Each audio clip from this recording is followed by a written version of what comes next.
ఆంధ్రప్రదేశ్కు పెట్టుబడులు భారీగా వస్తున్నాయి. ప్రపంచ దిగ్గజ సంస్థలు ఏపీ వైపు చూస్తున్నాయి. ఈ విషయంలో మంత్రి లోకేష్ చొరవ అభినందనీయం. ఆయన తరచూ విదేశీ పర్యటనలు చేస్తున్నారు. ప్రపంచవ్యాప్తంగా ఉన్న పారిశ్రామికవేత్తలను కలుస్తున్నారు. అదే సమయంలో విదేశాల్లో స్థిరపడిన ఎన్ఆర్ఐలను కలిసి పరిశ్రమల ఏర్పాటుకు ఒప్పిస్తున్నారు.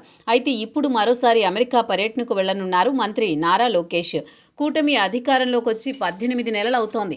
ప్రపంచ పెట్టుబడుల సదస్సుకు దావోస్కు వెళ్లారు. ఆపై అమెరికా, లండన్, ఆస్ట్రేలియా, సింగపూర్ వంటి దేశాలకు సైతం వెళ్లారు లోకేష్. అక్కడ ప్రవాస ఆంధ్రుల సహకారంతో పారిశ్రామికవేత్తలకు దగ్గరయ్యే ప్రయత్నం చేశారు. దిగ్గజ సంస్థల ప్రతినిధులను కలిశారు. వారితో ఒప్పందాల కంటే నేరుగా వచ్చి పెట్టుబడులు పెట్టే విధంగా వారితో సానుకూలమైన చర్చలు జరుపుతున్నారు.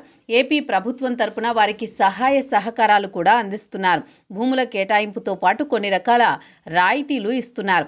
అయితే గతంలో సైతం ఇదే మాదిరిగా ప్రభుత్వాలు వ్యవహరించి ఉంటే ఏపీ ఇప్పటికే పారిశ్రామికంగా గణనీయమైన అభివృద్ధి సాధించేది. నారా లోకేష్ ఈ నెల 6న అమెరికా వెళ్లనున్నారు. పెట్టుబడుల ఆకర్షణ టార్గెట్గా పావులు కదపనున్నారు. 6న డల్లాస్లో పారిశ్రామిక వర్గాలతో సమావేశం నిర్వహించనున్నారు. 8,000 మందితో గార్లాండ్లో సభ నిర్వహించనున్నారు. 8న శాన్ ఫ్రాన్సిస్కోలో పర్యటించనున్నారు. ఏపీకి పెట్టుబడుల కోసం లోకేష్ కాలికి బలపం కట్టుకుని విదేశాలకు తిరుగుతున్నారు. అయితే మాటలతోనే ప్రతిపక్షాలకు సమాధానం చెబుతున్నారు. గతంలో దావోస్ పర్యటనతో లోకేష్ లండన్ పర్యటనను ఉద్దేశించి విపక్షం వైసీపీ విష ప్రచారం చేసింది. ఏం ఒప్పందాలు చేసుకున్నారో సమాధానం చెప్పాలని డిమాండ్ చేసింది. కానీ ఏకంగా గూగుల్ డేటా సెంటర్ను విశాఖకు రప్పించి అందరికీ సమాధానం చెప్పారు లోకేష్. అందుకే ఇప్పుడు లోకేష్ విదేశీ పర్యటన అంటే వైసీపీలో ఒక రకమైన వణుకు మొదలైంది.